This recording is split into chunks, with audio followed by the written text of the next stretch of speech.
Hello and welcome. I'm Dr. Adam Dorsey, a psychologist in Silicon Valley, and I am the host of Super Psyched, a podcast dedicated to supercharging your life. Each episode contains fun, high-quality interviews with experts looking at psychology from all angles. Super Psyched is your tool to get more of what you want in your life and less of what you don't. Imagine you are on your way to a special occasion at a restaurant you've always wanted to try. It's a fancy place that required booking months in advance, so you won't be returning soon. When you arrive and see the menu, there are so many items that you would love to order. Then the waiter arrives and shares the daily specials. All of them sound incredible. After careful consideration of the spectacular options, you decide on your order. But this was not an easy decision, and many attractive options had to fall by the wayside. But you enjoy your meal. That is, until you see two of the items you didn't order going to another table, and lo and behold, they look even better than what you ordered. Afterward, you are disappointed to realize you remember more about what you didn't eat than what you did. My guest on this episode is Dr. Barry Schwartz, a New York Times bestselling author of several books, including The Paradox of Choice. Barry was a psychology professor at Swarthmore College for decades, and he now teaches at UC Berkeley, Haas School of Business. I have been a big fan of Barry's work for years, and what he describes in The Paradox of Choice are several well-researched but counterintuitive psychological realities, including the fact that when we have too many options, we tend to hate the process of decision-making, we may make poor decisions, or make no decision at all. I recently learned that my grandpa Ben, who owned a dress shop for over 50 years, understood this truth. Although he didn't have much in terms of conventional education, he was very smart. When a customer entered his shop, he offered only 3 dresses that he thought would best match the customer. Somehow my grandpa knew that more options would overwhelm and would reduce the chances of a sale. In this episode, Barry will describe a host of fascinating findings that will improve your understanding of the invisible forces that guide our judgment and our decision-making processes. In addition to his books, Barry has had several excellent and well-watched TED Talks that have garnered millions of views, and I recommend those as well. But for now, join Barry and me as we have a lively, fun, and fascinating discussion about the paradox of choice. Dr. Barry Schwartz, who has asked me to call him Barry, welcome to Super Psyched. Oh, my pleasure, Adam. Great to meet you. Right on. So years ago, I asked an elderly, wise, and successful man to share the single most important criterion for a life well lived. His answer was simply judgment. It seems as though a great deal of what you've done with your work has been to help people improve their judgment based upon science so that their automatic or irrational tendencies won't get in the way of a life well lived. Is that consistent with how you perceive your own work?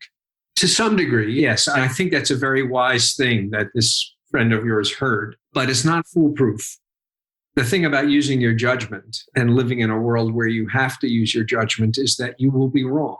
Mistakes are inevitable. You can't get it right all the time. The nice thing about following a formula is that you can deceive yourself into thinking you're getting it right all the time. Or when you get it wrong, you can blame it on whoever gave you the formula. When you're using your judgment, it's on you, and mistakes are inevitable. We say the wrong things to our spouses. We are too strict or too lenient with our kids. We make a huge mistake with a client. We discipline somebody we're supervising too harshly. Our lives are littered with mistakes. The critical thing is, if you're paying attention, you realize you made a mistake, you learn from it, and you get a little closer to right the next time. And that's how judgment gets built. So yes, I think that's a good piece of advice. And I do think a lot of my own work has really, I guess you might say, focused in some ways on this maxim: don't just do something, sit there. I love that. Our first impulse, people talk a lot about going with your gut. Our first impulses have a lot of power, but they're almost always misdirected. And the notion that you can, quote, trust your instincts is a huge mistake. You need to be thoughtful about it. It's good to notice that you have a gut reaction, but then you need to scrutinize it, inspect it, and make sure that it's not leading you astray. And so don't just do something, gives you a chance to actually reflect on what your first reaction is to see whether it's one that ought to lead to action. So yes, and as you know, a lot of research on decision-making uses this framework that divides decision-making sort of into two bins. One is the so-called automatic processes, what are called system one, which is exactly what your gut tells you. And it's there like this. Before you even realize that there's a decision to be made, the decision is handed to you. And then there's the more reflective, educated, intellectual, cerebral, effortful, slow process that you can use to modify what the automatic system has given you. And people need to know when the automatic system needs to be scrutinized, when it needs to be modified, how it needs to be modified. And all of that takes time and effort. Yeah, and it sounds like you're speaking about Daniel Kahneman's work on System 1, System 2 thinking. And I love that idea. Just for the listener, System 1 is that automated, as Barry was saying, that 1 + 1 gut answer for that type of question, which can sadly be applied to more multifaceted ones, much to our own peril. And System 2 is a far more nuanced question, like a bat and a ball together cost $1.10, and the bat is $1 more than the ball. How much is the ball? And most people say 10 cents, but it's actually 5 cents upon further reflection requires. That's right. And by the way, people say that, even people who are going to school at Princeton, Harvard, Yale, and MIT, who can obviously do the math. Right. 90%, so I believe, not like they're fail. Uneducated or stupid. It's just that the answer is obvious. And the answer is obvious. The problem is that the obvious answer is wrong. Exactly. I'm dying to hear what you'd say about this. A very successful executive said something that I'm not so sure is correct, but I want to hear what you think. I want you to weigh in. He said that a bad decision is better than no decision. What do you think about that? That seems crazy. Yeah. I mean, that was my knee jerk, but I'm wondering. Look, the thing about statements like that, they're shocking. So they attract attention. I'm sure if you peeled the layers away, he obviously doesn't think that a catastrophically bad decision is better than no decision. What he probably is trying to communicate is that there's an awful lot of time and effort devoted to making distinctions that don't, without differences. Mm-hmm. So an awful lot of the decision-making we face is too trivial to be worth our time. Does it really matter which toothpaste you buy at the grocery store? How much time should you devote to choosing a toothpaste? More than 5 seconds, and you're probably wasting time. And so if you find yourself caught up agonizing about decisions of that kind, then yes, it is better to make a bad decision, because after all, how bad can it be? You have toothpaste. Right. Well, it's better to make a bad decision than no decision, because it isn't worth spending time in the toothpaste aisle. So that I agree with. And I think it's not just because it's trivial. I think when students are trying to decide whether to go to Harvard or Yale, torturing yourself about that is a huge mistake, because even though there may be a right choice, there's almost certainly no way you can know in advance what that choice is, because too much is going to depend on accident. Who's your roommate your freshman year? Who's teaching you the introductory psychology class? Nobody is making a college choice based on the things that are actually going to matter. So basically, flip a coin. That's right. And heads, you go to Harvard, tails, you go to Yale. End of story. You try to make the best of where you are. And God knows that those places, and hundreds like them, have enough resources that anyone suitably disposed can have a fabulous education at any one of these places. So it ain't worth the time and the agony. So in that sense, he's right. It is better to make a bad decision than to make no decision. Right. Sometimes. Yeah. And in some cases, we can constipate our lives, so to speak, by not making a decision, and things just need to move. Things just need to move, especially when the differences among the options are so damn small. Right. Right. Especially when it's like that. And if that person chose Harvard instead of Yale, and that person happened to be someone like a Steve Jobs, and his Steve Wozniak was going to be at Yale, so much is luck. And he would have missed out on meeting Is Steve I just Wozniak. gave a TED Talk in this year's TED, which was all done by remote. And the theme of the talk was about how so much of what happens to us in life is the result of good fortune or bad fortune. And if we appreciated that, we would be a little bit less self-congratulatory about our successes and a little bit more open to the life courses of other people who are just as talented as we are, but maybe not as lucky. So far, it has generated a fair amount of highly hostile. Really? People want to claim credit. Yeah. And I'm not saying, I gave a few examples from my own life, and I'm not modest. I'm willing to claim credit for the successes that I've had. But I became a psychologist because of the person who happened to be this introductory psychology teacher. I didn't even know what psychology was. I signed up for the class because it fit into my schedule and it met a requirement. And a legendary psychologist named Philip Zimbardo taught me introductory psychology, changed the course of my life. Do I deserve credit for that?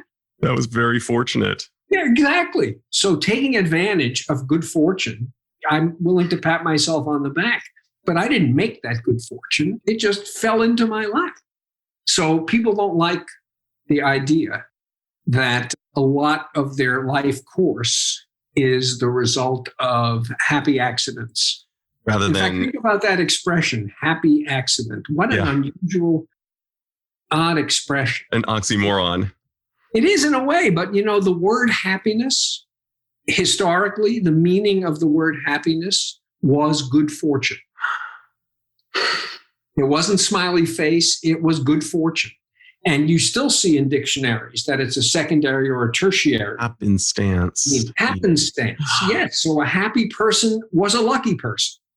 And taking your idea further about recognizing the luck involved in the trajectory of our, quote, hero's journey, so to speak, to borrow from Joseph Campbell, maybe it's better to not take that approach and say, wow, it was all my own creation, but to rather to recognize that we're all in this together and that there were so many people. It might create more humility as we act as generous servants to our profession. I think the main reason for my making this kind of argument is indeed to have people question whether knowing that they deserve their station in life is enough for them to turn a blind eye to other people. Yes, they deserve their station in life. They've earned it. Totally. But there are thousands of other people who also deserve that same station, who weren't as fortunate as they were, who didn't have Phil Zimbardo teaching them the introductory psychology class or what have you. And so it really is, I have this notion that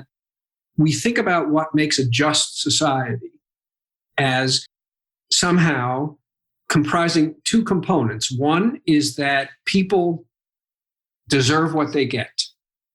And I think pretty much everyone will agree that's a component of a just society. And that's achievable in principle. We can try to root corruption out of various institutions so that people deserve what they get. The other piece is people get what they deserve. That we cannot achieve. Wow. There are not enough spots in the Stanford entering class for everyone who deserves to be in it to get in it. And so that is simply an aspiration that can never be realized. And if you appreciate that, then you start looking around and seeing people who didn't get into Stanford maybe a little bit differently. They aren't any worse than you.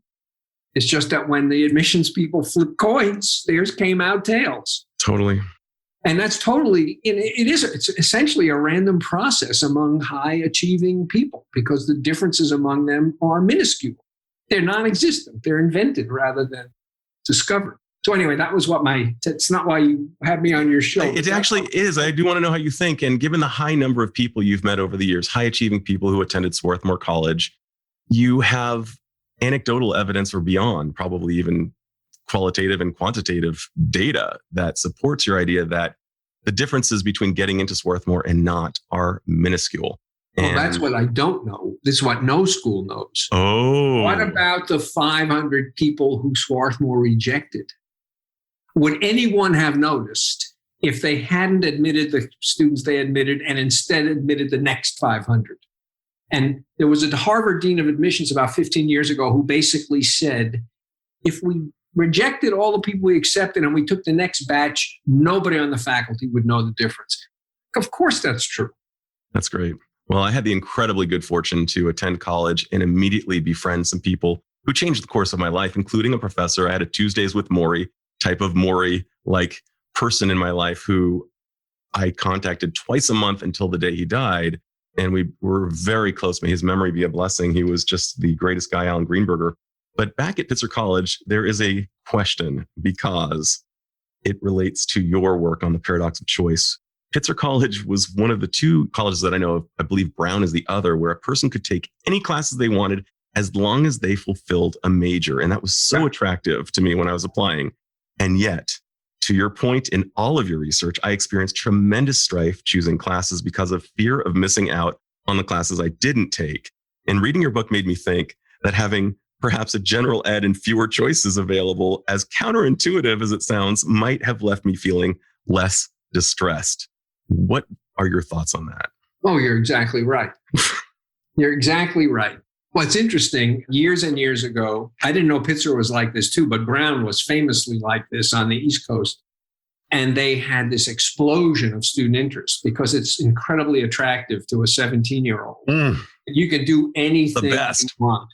The man is not telling you what to do. You get to make your own decisions. So everybody was flocking to Brown.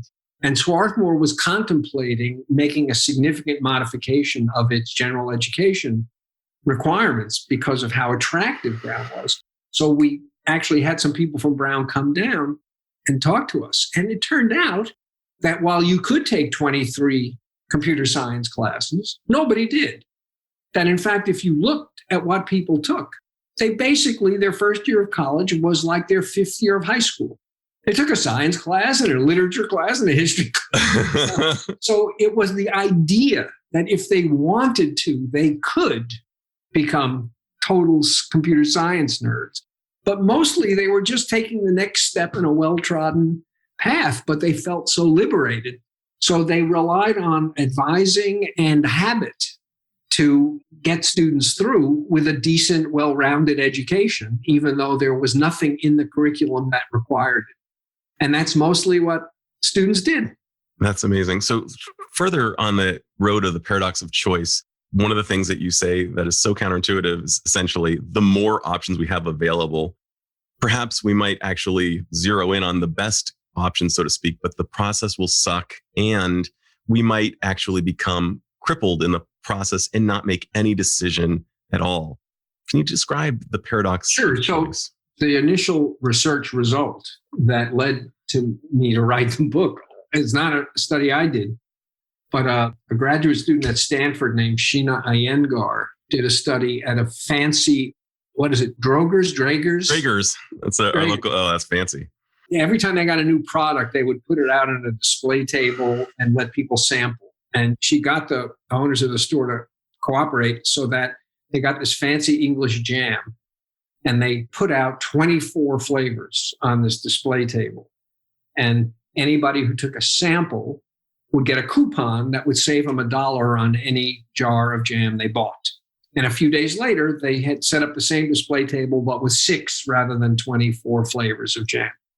And what she found is that more people were attracted to the display when there were 24 than when there were 6, but 1/10 as many people bought jam. Absolutely astonishing. And it was like, I can't figure out which jam to buy. And it makes it's astonishing, and yet it makes absolute sense. You take something that's so counterintuitive and make it entirely intuitive. It is. And she also found in subsequent studies, it is not only that they are less likely to choose, they also are less satisfied with whatever it is they've chosen. So the implications of Dr. Iyengar's work are just beyond huge. They are totally huge. They're completely counterintuitive because what an economist would say is, listen, if all you've got is Lees and Levi's, and you're happy choosing between Lees and Levi's, and I introduce Wranglers, that doesn't make you worse off. But somebody else who doesn't like Lees and Levi's gets another option. Right. And then if Yves Saint Laurent comes on the market, that doesn't make anybody worse off, but somebody who doesn't like Lee's or Levi's or Wranglers now has another option. And so the general argument is that anytime you add an option, you make nobody worse off and you make somebody better off. You make nobody worse off because you are perfectly free to ignore the new option. You make somebody better off because if they don't like the existing options, here's another one, and then another one. And so this is an argument that it is in our interest. It serves our welfare to have as many options available as the market can possibly provide, because more choice improves somebody's life, makes nobody's life worse. That seems perfectly sensible, and it just turns out not to be true. Is there actually an ideal number of options? No, there have been a handful of studies that all converged on some number between, say, 6 and 10. But, there were studies involving choices of pretty trivial things, like, say, pens.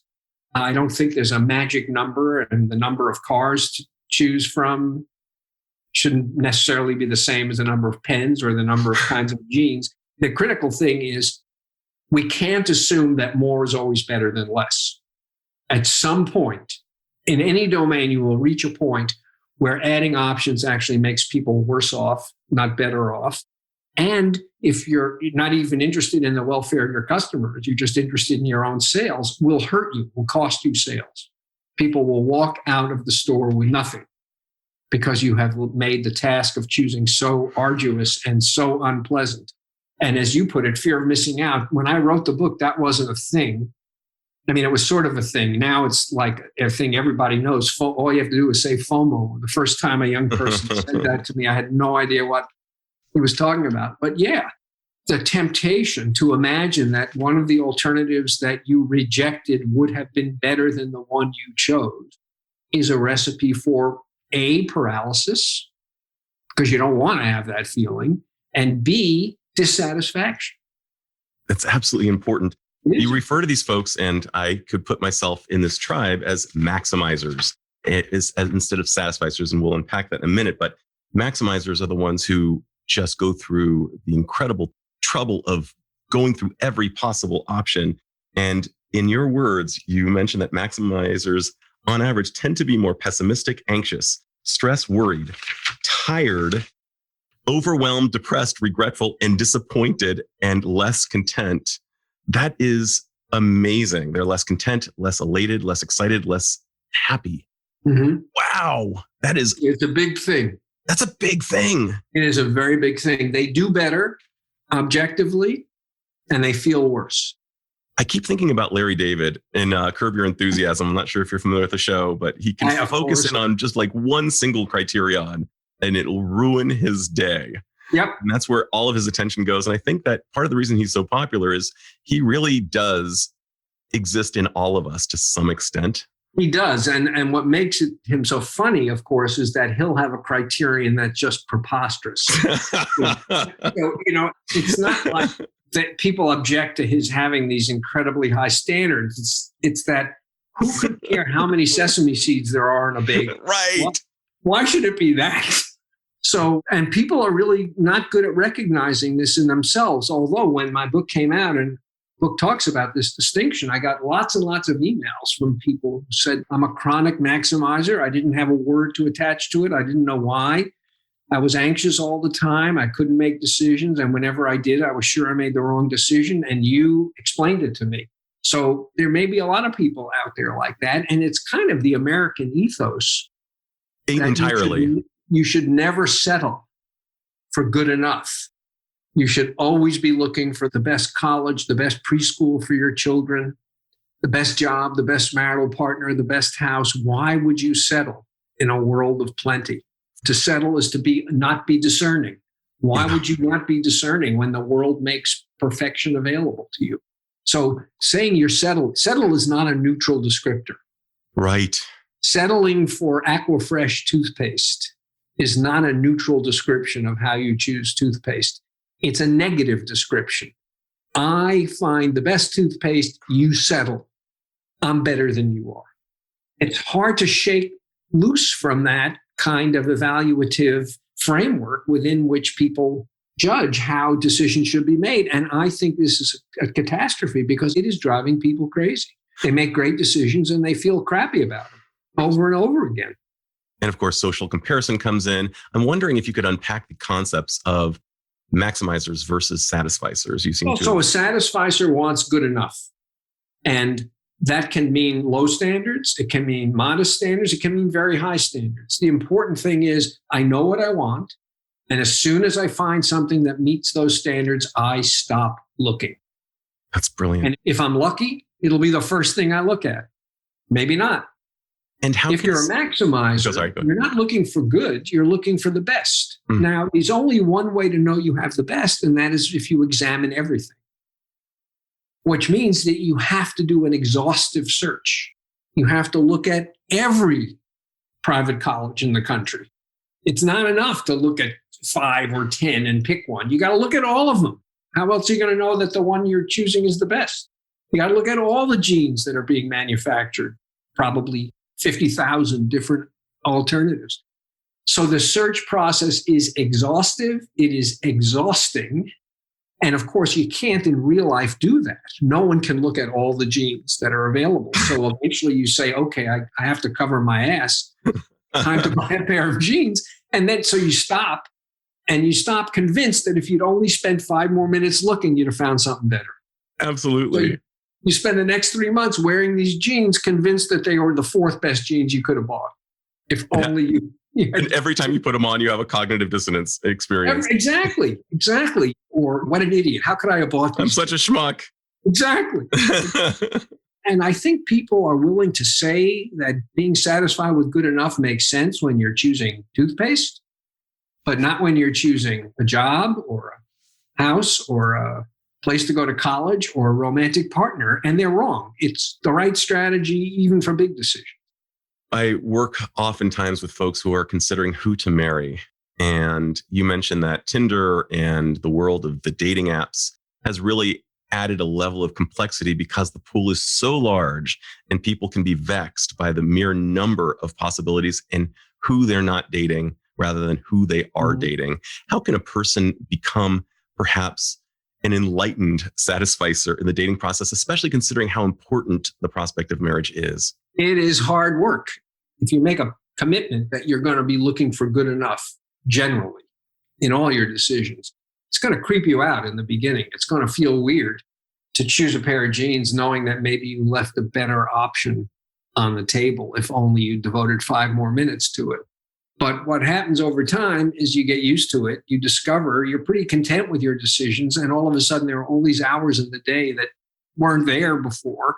So you get into the rhythm of seeing that you get over your angst that maybe you left something better out, and you start to derive the benefits. So it takes practice. And in the short run, it's going to feel uncomfortable. I wouldn't counsel a maximizer who's trying to change to make the first decision as a satisficer be, who am I going to spend the rest of my life? Most of us think that when it comes to romantic partners, the trick is to choose, is to select. And I think that's a mistake. The trick is not in who you select. The trick is in what you do after the selection is made. Great relationships are the product of the active participation of the parties to the relationship. It's not like I made a great choice. It's that I made a good choice and then I did great things with that choice. And the problem, he points out, with having so many options is it takes work to turn an infatuation into a relationship. Why would you do the work when there are 10,000 alternatives out there? And who knows, maybe in our mind, we have a fantasy that the next bachelor or bachelorette will be no work whatsoever. No work, exactly. It'll be a piece of cake. It'll be all the work. Instead of putting all the work into this person, I'm just going to keep looking until I find the effortlessly perfect person. And then, of course, the result is that you never really get deep enough with anybody to see what really matters in the people you're trying to form relationships with. And if the choice set were more limited, you're living in a small town in the pre-internet days and you got 20 people, roughly your age cohort. Well, now you're going to invest time and effort into getting to know them all because you have the time And the pool of possibilities is pretty narrow. And so what you're doing is creating a relationship with all of them. And eventually, presumably, one stands out instead of hoping to discover. And I think that's the secret, in my experience, to really good relationships, is that it's an act of mutual creation rather than an act of mutual discovery. And if people think it's about discovery, they're not going to get it right except by sheer luck. I keep thinking about Fiddler on the Roof and arranged marriage, even these days, and how successful arranged marriages are. And I wonder if there's just anything in your research experience that it will be highly speculative. I think there really is potentially something about when you limit options, people find a way to make the best of the situation that they're in. If you're looking for reasons to say yes, you can probably find them. If you're looking for reasons to say no, you can certainly find them. In a world of unlimited choice, we're mostly looking for reasons to say no. In a world of much more limited choice, we are looking for or trying to invent reasons to say yes. So I don't think it's bizarre to imagine that when the choice pool is limited, people know their job is to turn something that's okay into something that's great. And yet we are the beneficiaries from our ancestors of a negative filter, which basically means that we see the problems in things sooner than we see the good in things. That's just how we've been oriented, because those who didn't have that 1,000, 2,000 plus years ago, they died. They walked up to a saber-toothed tigress, thought nice kitty cat, and no bloodline. But those who feared everything or went to a negative place. So I think it takes a lot of cognitive effort to override our tendencies to go negative. I'm not sure it's even possible. In the literature, this is referred to as negativity bias. Mm-hmm. It's not only that we notice the negative more than we notice the positive, it's also that we give much more weight to the negative. For sure. So losing $10 hurts worse than winning $10 makes you feel good. And this just seems to be pervasive. And you're right, maybe, that the evolutionary story for this is that if we were not highly attuned to the negative, there would be no bloodline. Exactly. But, we're grown-ups now. We don't have to worry about tigers eating us. So we ought to be able to take this attribute of ourselves and work to modify it. But most people don't even realize that's what they're doing. To bring this home to the situation we're all living with right at this moment, there's a trade-off in most lives between freedom and security. You trade some amount of freedom to get some security. Somebody is protecting you. Somebody is making sure that the car you drive is safe, that the brakes work. Somebody is making sure that the substances you buy in the grocery store won't poison you. Every somebody who is looking out for your security is also depriving you of an opportunity.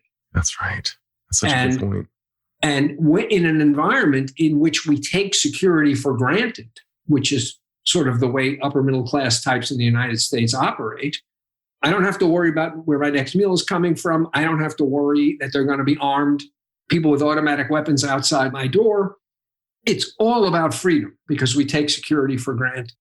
Along comes a pandemic, and all of a sudden, the security that we took for granted is threatened, even for the most protected of us, although obviously less for people like us than for frontline types.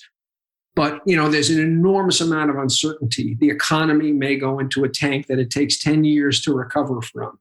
2 million people may die. The list of uncertainties about the future just gets longer and longer. We can't take security for granted. And it's like, I'm begging for some security. I'll give up some freedom. Right. Give me security. But interestingly, not everyone sees things in exactly the same way. This ridiculous debate that we're having about wearing masks, because being required to wear a mask deprives you of your freedom to kill other people. It's absolutely incredible. Michael Mead, who I had on the show recently, said that the masks paradoxically reveal who you are.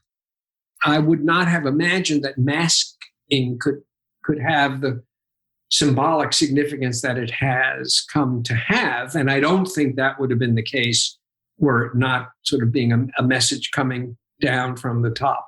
Right. But the deeper point is that we don't notice how much our lives depend on a background of security.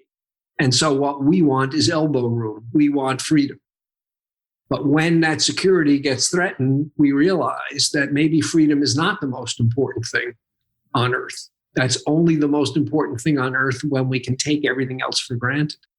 It sounds like there's a really difficult equilibrium to strike with regard to freedom and security. And it's just a constant, it's almost like a koan, like what is the sound of one hand clapping? It's almost as difficult to answer as that. It's impossible to answer. And people who have children face this with each kid. You have a timid kid. So what you basically want to do with a timid kid is get them to taste the various things that are out there in the world. The world is not that dangerous. Give it a try soccer, try dance, try riding, learn to ride a bike, whatever. And then you have a daredevil. And now all of a sudden what you want to do is build a fence around.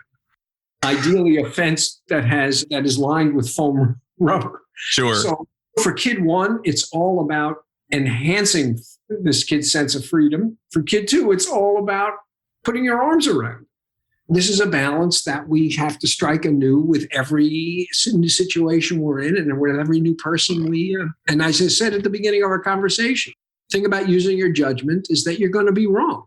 Right. You'll make mistakes. Right? You maybe have not made any mistakes raising your children, but I certainly make plenty. I would say it's funny. My wife and I are both psychologists, and we joke that in spite of how good we are in our own assessment as parents and as professionals, we are constantly making errors. And yes. I like the idea of we will make errors. It's how we respond to our errors that counts. Mm-hmm. Own up to them. And do it better the next time. That's all you can do. It's all we can do. Repair. And I have a mystery question for you. Years ago, I was speaking to an academic about a particular piece of research that I have not been able to unearth. And it was fascinating. And now it is daunting to me because I need to know what it is. It seems that a researcher tried to boil down to a single criterion, the greatest predictor of whether or not a marriage would last or end in divorce. And the finding, as it was conveyed to me, was the word efficiency. As unsexy as that sounds, that was the biggest predictor. That is, how quickly did the couple arrive at decisions due to common values based upon philosophy, religion, upbringing, etc., and a host of other crucial domains of marriage. Is that consistent with your sense of predictors of how marriage will turn out? And are you familiar at all with this research that this person was citing? No, I'm not familiar with this research. I'm sorry. The only thing I know that even barely speaks to that is the research that John Gottman has done in Seattle. And he does boil it down to one thing, but I think that the thing is not about efficiency. It's the ratio of positive to negative affective tones in the interaction when you have a couple talking to one another about something trivial, not about something momentous. Exactly. And how many individual statements carry positive affect versus negative affect? And he says that it can predict the success or failure of a relationship based on watching two people talk about the weather for a half hour. This is not my field. I've never read sort of refereed journal articles along these lines, but that's the only thing I've ever heard where, the secret of life, happiness is, hey kid, the secret of happiness. is which one? I don't know. Exactly. No, do you imagine that there's somebody somewhere who knows? That would be amazing. In a sentence, but won't because he wants you to suffer. Got it. That's just a yes. And obviously, probably the guy would be delusional because I imagine it's also fairly subjective. But it does intuitively land with me that the idea of being able to come to a decision, are we going to have children or no? Are they going to go to private school or public school? Will we live in the city? Will we live in the burbs? And having more harmony around those decision-making factors that constitute a life rather than being perhaps in some ways bottlenecked all the time. No, I think that's right. But this raises lots of, to me, interesting and mysterious issues. My wife and I got to know each other when we were very young. Yeah. And we essentially were unformed people. when our relationship started. Wow. And the result is that as we became formed, the presence of the other had an enormous influence on what we were formed as. That's very different from the way relationships tend to occur nowadays, where serious relationships don't start, especially among educated people. They don't start till people are in their mid to late 20s. And by then, you're a fully formed person. And what that means is that you're probably going to be less malleable as a 28-year-old than I was as a 15-year-old, which means that the points of, contention are going to be harder to overcome. Yeah. Because you've got rigidity on both sides instead of complete malleability. So it seemed to me like my wife and I basically lived a conflict-free life, aside from occasional spats. And it was probably to a large degree true because neither one of us had important commitments that might be a source of conflict until we were forming them together as a couple. But that's not the way these things happen nowadays. Sure. So how do you resolve significant disputes? I think it's a bad idea in general for people to think that to utter the sentence, well, on this, there is no compromise. There can't be a this about which there is no compromise. Yeah. There has to be room for discussion of pretty much everything. Pretty much everything needs to be on the table. And you find a way of reconciling occasionally opposing views. It doesn't always work. It can't always work. But there are bound to be conflicts as you try to both create and then sustain relationship among serious people. Serious people have serious commitments in life. There are bound to be conflict. It's not a good idea to talk about none of these things before you make a commitment. It's like there are people who make empty commitments. They are completely committed to the other person before they even barely know the other person. What are you committing yourself to in the absence of deep knowledge of what the other person's is like and cares about? So that sometimes happens. You're committed to the idea of being in a committed relationship rather than to the actual relationship. In addition to that idea, which I totally agree with, there seems to be the lack of assessment in the dating phase at times. Like the limerence, the falling in love is just so delicious that people fail to ask the hard questions or recognize the things that are right in front of their nose in terms of there's a delta between us with regard to a host of values and they live under the belief that we will find a way to work it out.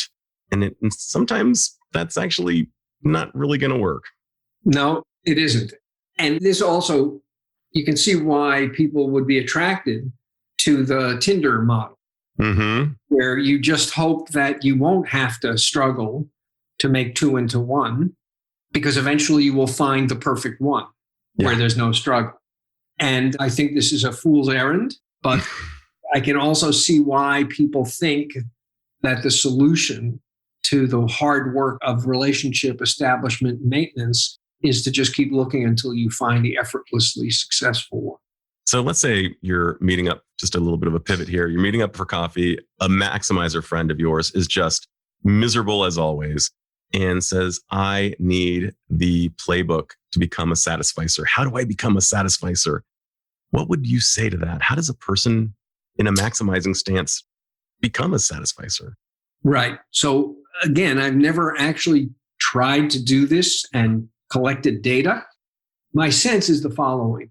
Nobody is a maximizer about everything. That is to say, when you're buying postage stamps, you probably say, I want a book of postage stamps. That's what I say. You don't say, let me see all the kinds of postage stamps you have. Give me a book of stamps. So you know how to do it. There are certain parts of your life where you know how to settle for good enough. All you care about in stamps is that they have the right dollar value, that your letter will actually go where it's headed. So you look at the parts of your life where you're already doing, which means you know how to do it. Exactly. We already have the algorithm. You've already got the skills, and then you just take these skills and transfer them to a new domain. That makes perfect sense. It is easier to transfer skills, a repertoire you already have, to a new domain than it is to learn something brand new. Now, again, as I said earlier, I don't think you should go from choosing stamps to choosing a romantic partner, not in one step. But, from choosing stamps to choosing toothpaste, that doesn't seem like such a gigantic leap. Right. From choosing toothpaste to choosing a loaf of bread, that doesn't seem like a gigantic leap. And so you make these moves to increasingly consequential decisions with a good enough is good enough orientation. And you discover it's not that hard. That's really good.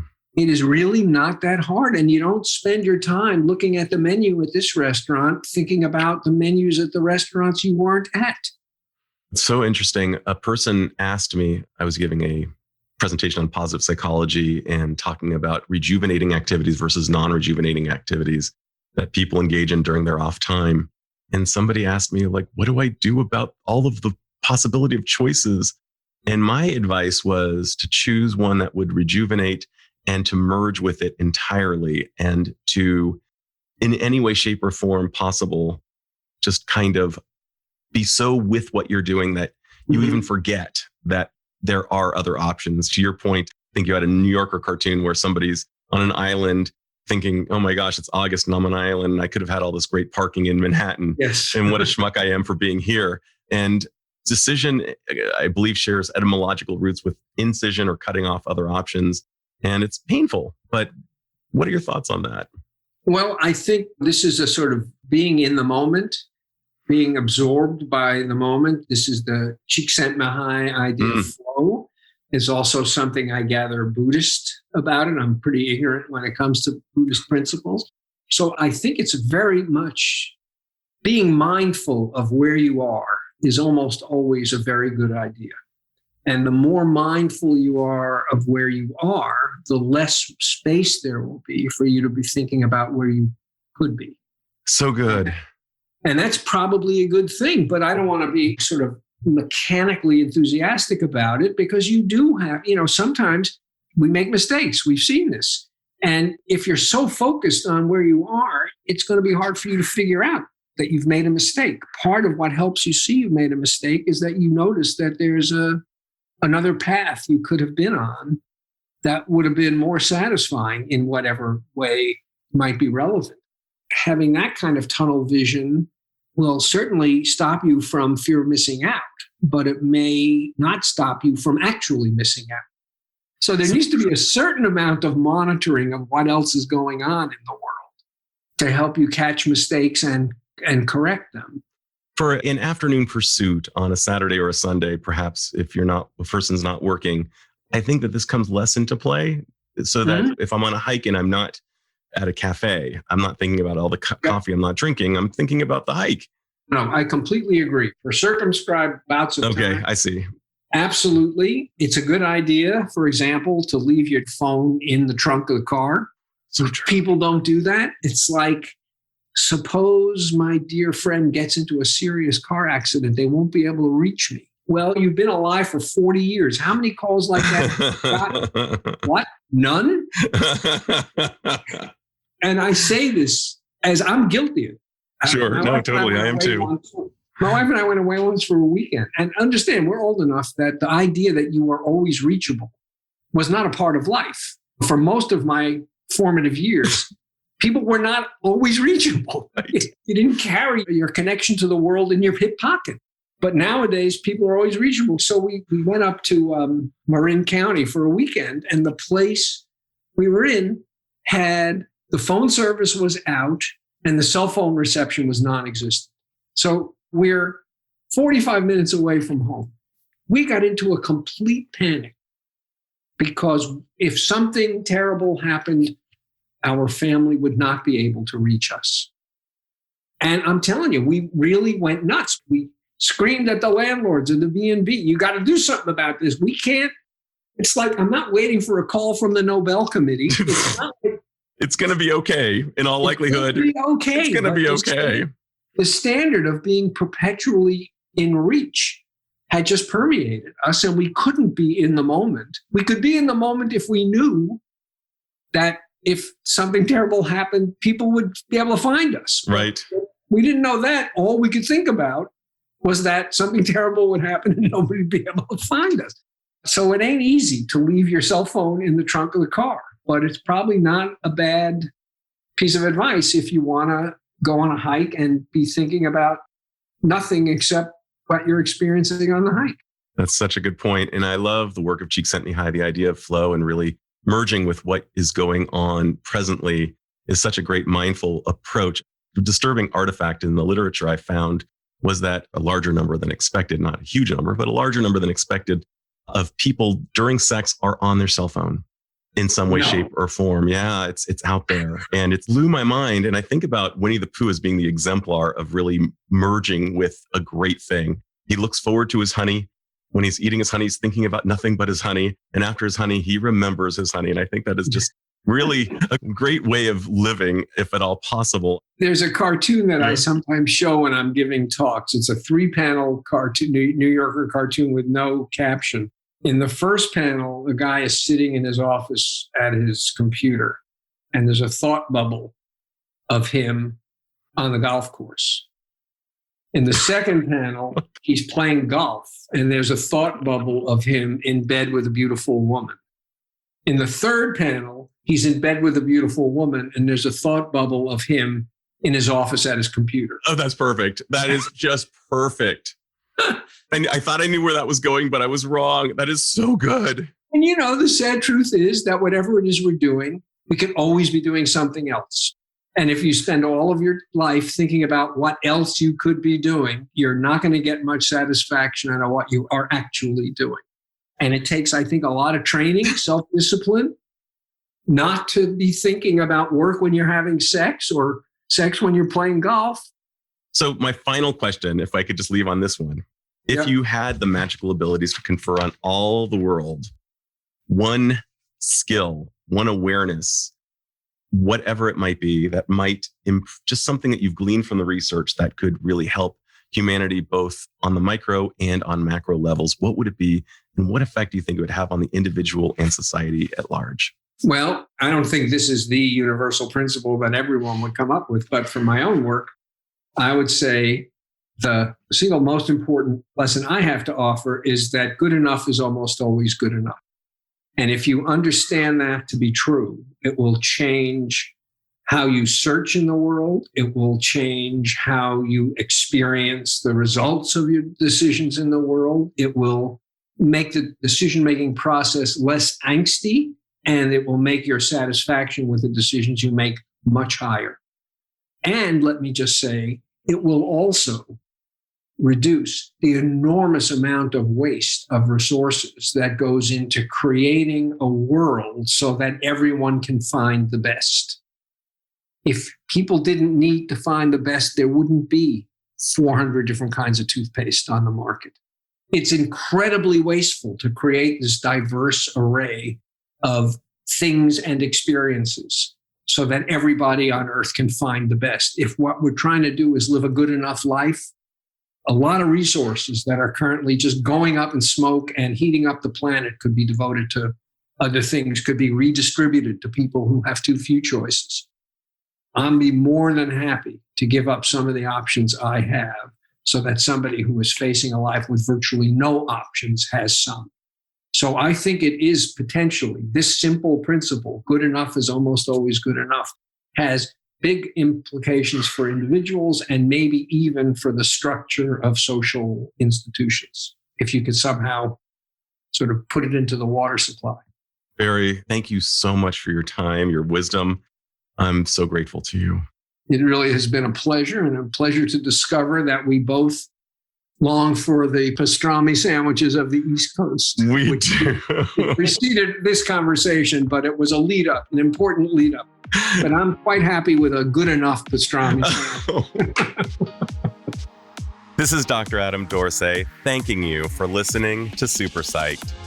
If you know anyone who might like it or who might benefit from listening, share it. And if you like the episode, please hit subscribe.